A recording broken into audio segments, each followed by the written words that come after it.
Welcome to only IAS. स्वागत है आप सभी लोगों का प्रीलिम बूस्टर न्यूज डिस्कशन में। आज 29 अप्रैल 2022 है, तो आइए देख लेते हैं ऐसे कौन से इंपॉर्टेंट आर्टिकल्स हैं जो आज हमें कवर करने हैं। आज के सेशन में काफ़ी ज़्यादा डिले हो गया है, चलिए इस सेशन को आगे बढ़ाते हैं। हमारा फर्स्ट आर्टिकल बर्ड फ्लू के बारे में है। हाल ही में चाइना के नेशनल हेल्थ कमीशन ने अनाउंस किया कि उनके यहाँ 4 साल के एक बच्चे को इन्फेक्टेड पाया गया है H3N8 जो वेरिएंट है बर्ड फ्लू का, उससे जब उस बच्चे में सीवियर सिम्टम्स देखे गए इंक्लूडिंग फीवर। ये जो बर्ड फ्लू का वेरिएंट है H3N8, ये हॉर्सेस में ओरिजिनेट होता है और फिर डॉग्स में ट्रांसमिट हो जाता है। हम माने या ना माने, लेकिन धीमे धीमे चाइना दुनिया भर में वायरसेस के आउटब्रेक का हब बनता जा रहा है। इसे for the first time detect किया गया था नॉर्थ अमेरिका के वाटर फ्लो में 2002 में। यद्यपि अभी तक इसके कोई एविडेंसेस नहीं मिले हैं कि ये एक इंसान से दूसरे इंसान में फैलता हो। हाईली जोनोटिक है, मतलब जानवरों से इंसानों में आता है। बर्ड फ्लू की लार्जली बात करते हैं। एवियन इन्फ्लुएंजा, जिसे सामान्य भाषा में एवियन फ्लू या बर्ड फ्लू के नाम से पुकारा जाता है, ये इन्फ्लुएंजा वायरसेस से होता है और बेसिकली सबसे लार्जली इन्फेक्ट करता है बर्ड्स को। दैट्स इसे बर्ड फ्लू बोलते भी हैं। जो काफ़ी कॉमन इन्फ्लुएंजा वायरस हैं, ज़्यादातर जो भी हैं वो ह्यूमंस को इन्फेक्ट नहीं करते। उनमें से कुछ एक हैं जो इंसानों में जो सीरियस इन्फेक्शन है वो कॉज करते हैं। दैट इज AH5N1 और H7N9। जो एवियन H5N1 वायरस सब टाइप है, ये हाईली पैथोजेनिक वायरस है, काफ़ी खतरनाक होता है। इसने फॉर द फर्स्ट टाइम किसी भी इंसान को 1997 में इन्फेक्ट किया था, जब वहाँ पे पोल्ट्री एपिडेमिक स्टार्ट हुआ। बहुत सारे जो पोल्ट्री फार्म्स थे वहाँ पर इसका इन्फेक्शन फैला। हांगकांग का जो रीजन है चाइना का, बेसिकली वहाँ पर, ठीक है। बेसिकली देखिए, इन्फ्लुएंजा जो वायरस है इसके 4 टाइप्स होते हैं, ABCD।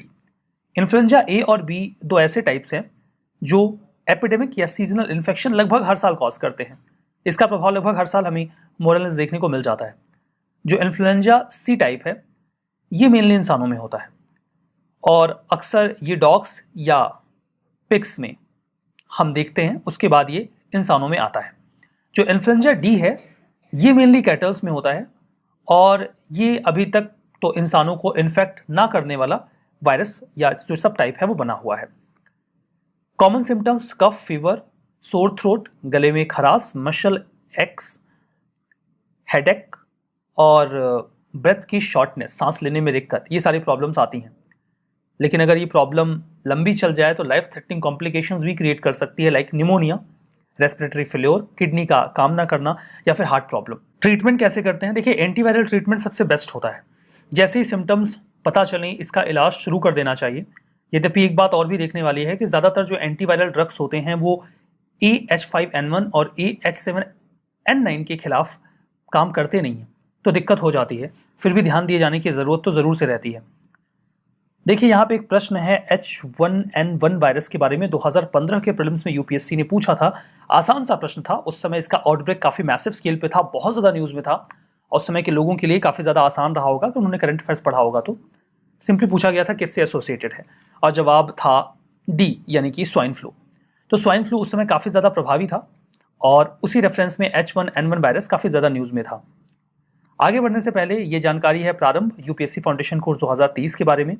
इन बैचेस को आप 30 अप्रैल और 1 मई यानी कि 2 दिनों तक फ्री ऑफ कॉस्ट देख सकते हैं। इसके लिए आपको video.onlyas.in पे जाना होगा या ऐप पर भी ये क्लासेस फ्रीली अवेलेबल रहेंगी। जानकारी के लिए इस नंबर पे कॉल कर सकते हैं या फिर यहाँ मेल कर सकते हैं। हमारा जो नेक्स्ट आर्टिकल है वर्टिकल फार्मिंग के बारे में है। एक्सपर्ट्स के अकॉर्डिंग वर्टिकल फार्मिंग का जो मेथड है वो 95% ज़्यादा वाटर एफिशिएंट है। It is very obvious. Vertical farming का मतलब आप इस इमेज में देख पा रहे होंगे, आप एक प्लेटफॉर्म तैयार कर लेते हैं जो वर्टिकल होता है और उसमें कई लेयर्स पे आप प्लांटेशन कर देते हैं, सब्जियां या फिर कोई ऐसा जो प्लांट है वो लगा देते हैं जो बहुत बड़ा ना होता हो। तो अर्बन एरियाज़ में सब्जी वगैरह लगाने के लिए बहुत सारे लोग वर्टिकल फार्मिंग का इस्तेमाल करते भी हैं। 1950 गिलबर्ट एलिस बैले, इन्होंने इस टर्म को कॉइन किया था, दैट इज वर्टिकल फार्मिंग। इस संबंध में उन्होंने किताब भी लिखी थी, वर्टिकल फार्मिंग उसका टाइटल भी था। 1980 में आके ओल्सन, ये एक स्वीडिश इकोलॉजिकल फार्मर थे। इन्होंने स्पाइरल शेप का एक रेल सिस्टम तैयार किया था जहां पर वो इस प्रकार की फार्मिंग को शुरू करते हैं, प्लांट्स को उगाते हैं। और उनका ये कहना था कि शहरों में वर्टिकल फार्मिंग के माध्यम से वेजिटेबल्स को उगाया जाना एक बहुत ही कारगर तरीका साबित हो सकता है, बिकॉज इसमें आपको ज़मीन की कम ज़रूरत पड़ती है।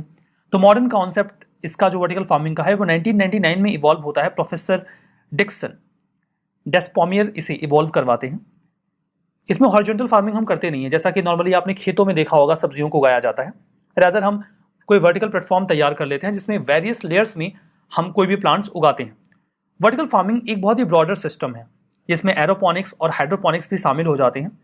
तो ये सभी एक ब्रॉड अम्ब्रेला एम्बिट में आते हैं, जिसे आप प्रोटेक्टेड कल्टीवेशन बोल सकते हो। प्रोटेक्टेड किस तरीके से आप समझ जाओगे, बिकॉज आप इसे इन हाउस डेवलप कर सकते हो, तो वाटर, सॉइल, टेम्परेचर, ह्यूमिडिटी, इन सभी फैक्टर्स को कंट्रोल किया जा सकता है। जो वेदर कंडीशंस हैं आप उनसे भी इन प्लांट्स को बचा सकते हो, इसीलिए इसे प्रोटेक्टेड कल्टीवेशन बोलते भी हैं। यहाँ पे दो शब्द आए हैं, हाइड्रोपोनिक्स और एरोपोनिक्स। इनका मतलब आप जानना चाहेंगे।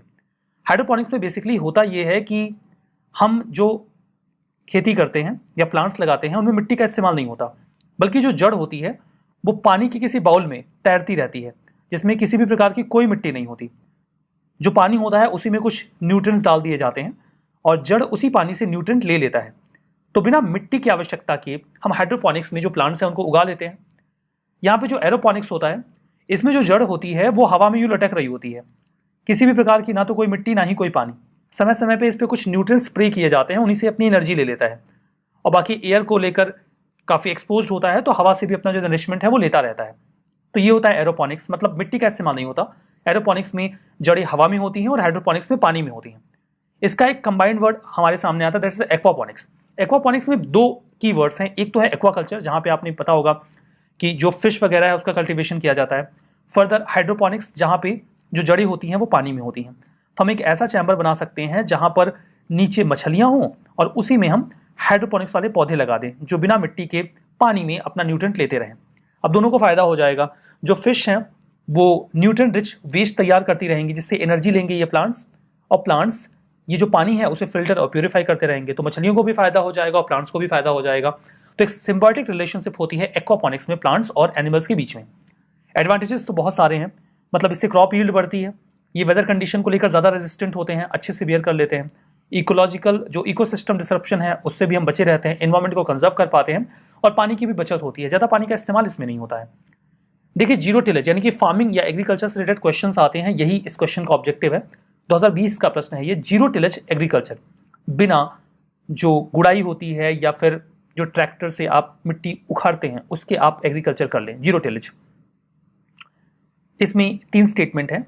Sowing of what is possible without burning the residue of previous crop, जो पहले के रेसिड्यूज हैं उनको बिना बर्न किए आप अगली क्रॉप लगा दीजिए।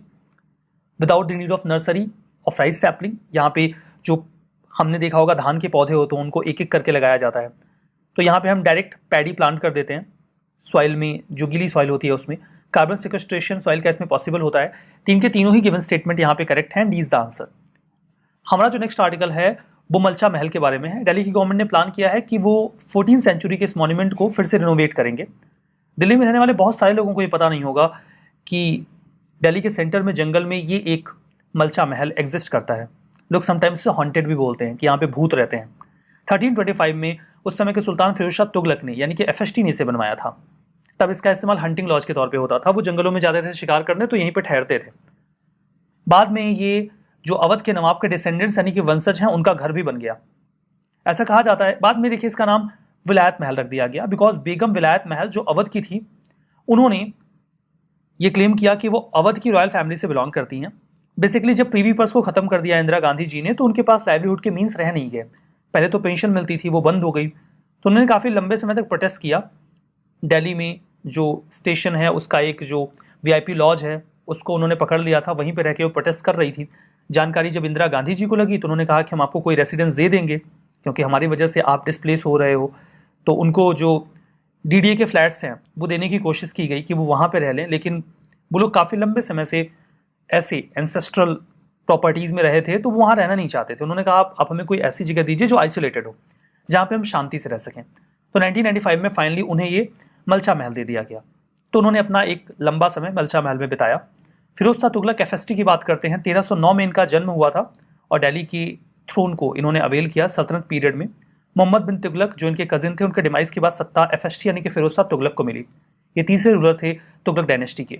तुगलक डायनेस्टी ने 1320 से 1412 के बीच में रूल किया और यहाँ पे जो फिरोज शाह तुगलक थे इनका कार्यकाल या जो भी रेन था वो 1315 से 1388 के बीच था। इन्होंने जजिया को इम्पोज किया था। जजिया या जिजिया ये पर कैपिटा ईयरली टैक्सेशन होता है जो नॉन मुस्लिम्स को पे करना होता था। अगर वो अपने रिलीजन को फॉलो करना चाहते हैं तो उन्हें ये पे करना होगा। इन्होंने ये प्रिंसिपल ऑफ इनहेरिटेंस की शुरुआत की थी। मतलब अगर कोई सोल्जर या जो आर्मी ऑफिसर्स हैं वो नहीं जाना चाहते आर्मी को सर्व करने के लिए तो अपने बेटे या बच्चे को भेज सकते थे। ये ऑप्शन उनको दिया गया था। हालांकि उन्हें सैलरी नहीं मिलती थी, बदले में उनको जमीन दे दी जाती थी जिससे वो अपना खर्च चलाते थे। ब्रिटिशर्स ने FST को यानी फिरोज शाह तुगलक को father of the irrigation department कहा था, बिकॉज उन्होंने बहुत सारी नहरें खुदवाई थी और इसमें जो इनका कंट्रीब्यूशन था वो रिमार्केबल था। हमारा जो नेक्स्ट आर्टिकल है वो डिजिटल इंडिया रिस्क वी के बारे में है। RISC आप बोल सकते हो। इंडिया ने भी हाल ही में डिजिटल इंडिया रिस्क वी, जिसे आप DIRV भी बोल सकते हो, वो लॉन्च किया है। एक प्रोग्राम है जिसके माध्यम से हम नेक्स्ट जनरेशन के माइक्रो प्रोसेसर डेवलप करने की कोशिश करेंगे। माइक्रो प्रोसेसर एक बहुत ही मिनिएचर इलेक्ट्रॉनिक डिवाइस होती है जिसका इस्तेमाल बहुत सारे इलेक्ट्रॉनिक इक्विपमेंट्स में किया जाता है। इन इलेक्ट्रॉनिक इक्विपमेंट में जैसे कि मोबाइल डिवाइसेस हो गई, लैपटॉप्स हो गए, कंप्यूटर्स हो गए, ऑटोमोटिव्स हो गए, IoT या माइक्रो कंट्रोलर जो भी डिवाइसेस हैं उसमें हम अक्सर माइक्रो प्रोसेसर्स का इस्तेमाल करते हैं। बात करते हैं digital India RISC V microprocessor या DIRV के बारे में। इसके माध्यम से हम माइक्रो प्रोसेसर्स के लिए इंडिया को एक हब बनाना चाहते हैं। 2030 तक हम उम्मीद कर रहे हैं कि हम इस पूरे सेक्टर को इंसेंटिवाइज कर पाएंगे। यहाँ पे स्टार्टअप, एकेडमिया और मल्टीनेशनल एंटिटीज एक साथ मिलकर आएंगी और भारत को हम माइक्रो प्रोसेसर के एक प्रोडक्शन हाउस के रूप में, मैन्युफैक्चरिंग हब के रूप में तैयार करेंगे। IIT मद्रास के डायरेक्टर हैं प्रोफेसर V कामाकोती, वो इसके चीफ आर्किटेक्ट रहेंगे इस प्रोग्राम के, और CDAC के श्री कृष्ण कुमार राव इस प्रोग्राम के मैनेजर रहेंगे। हमारा नेक्स्ट आर्टिकल हेपेटाइटिस बी के बारे में है। दुनिया के कई सारे देशों में जैसे कि US और UK में मिस्टीरियस केसेस देखे जा रहे हैं बच्चों में हेपेटाइटिस बी के। हेपेटाइटिस बी ये लिवर का इन्फेक्शन होता है जो कि हेपेटाइटिस बी वायरस से फैलता है। ये फैल सकता है ब्लड, सीमन या फिर किसी भी अदर बॉडी फ्लूइड से किसी अन्य व्यक्ति को। इसके लिए हमें वैक्सीनेशन का इस्तेमाल करना होता है रोकने के लिए। सिम्टम्स में जॉन्डिस, फीवर, फटीग, लंबे समय तक देखा जा सकता है वॉमिटिंग, भूख ना लगना, जॉइंट्स पर पेन होना, ये सारे सिम्टम्स होते हैं। जो वायरस है वो समटाइम्स बहुत कम समय तक रहता है और खुद ही खत्म हो जाता है, लेकिन अगर ये खुद से खत्म नहीं हुआ तो सीरियस इलनेस हो सकती है जिसमें organ scaring, liver failure, even cancer तक का जो स्टेटस है वो जा सकता है। एडिनोवायरस ये हेपेटाइटिस बी को कॉज कर रहा है बच्चों में। एडिनोवायरस वायरसेस का एक ग्रुप है जो इन जनरल कोल्ड या फ्लू लाइक सिम्टम्स देता है, जैसे fever, sore throat, acute bronchitis, pneumonia, conjunctivitis, acute inflammation जो स्टमक में जलन होती है, diarrhoea, vomiting, nausea, stomach pain, ये सब होता है बेसिकली एडिनोवायरस से। यहाँ पर देखिए जो एडिनोवायरस की हम बात कर रहे हैं, एडिनोवायरस से इन जनरल तो ये प्रॉब्लम्स होती हैं। एडिनोवायरस में जो एक व्यक्ति होता है अगर वो क्लोज कांटेक्ट में आता है जो प्रभावित है एडिनोवायरस से, तो उसको भी हो सकता है, कफिंग, स्नीजिंग से भी ये फैल सकता है। एडिनोवायरस के वैसे तो 50 से ज़्यादा टाइप होते हैं, लेकिन इनमें जो 41 है, टाइप 41 एडिनोवायरस, ये बच्चों में हेपेटाइटिस बी कॉज कर रहा है। हमारा नेक्स्ट आर्टिकल अनंगताल के बारे में है। Union minister of culture Arjun Ram Meghwal ji ने एक मिनी लेक जो अनंगताल है, न्यू दिल्ली में मेहरौली वाले रीजन में है, वहाँ को विजिट किया। ये बनाया गया था 1052 AD में, यानी कि 1052 AD में। दिल्ली के जो फाउंडर माने जाते हैं महाराज अनंगपाल तोमर जी, उन्हीं के द्वारा इस ताल को भी बनाया गया था। राजस्थान के साथ अनंगताल का एक स्ट्रॉन्ग कनेक्शन है, बिकॉज महाराजा अनंगपाल जी जो फाउंडर माने जाते हैं दिल्ली के, वो पृथ्वीराज चौहान के नाना थे। अनंगपाल II इन्हें ही अनंगपाल तोमर के नाम से पुकारते हैं और इन्होंने ही 11वीं सेंचुरी में दिल्ली के इस पूरे रीजन को पॉपुलेट करा था। रिवीजन, हेपेटाइटिस बी ये लिवर का इन्फेक्शन होता है जो हेपेटाइटिस बी वायरस से होता है, ये तो सही है। वर्टिकल फार्मिंग मेथड है जहां पर हम हिल्स के किनारे टेरेस में फार्मिंग करते हैं, गलत है। हमने बताया था, समझा था वर्टिकल फार्मिंग क्या होती है। मलचा महल 1322 में FST ने बनाया था, ये तो सही है।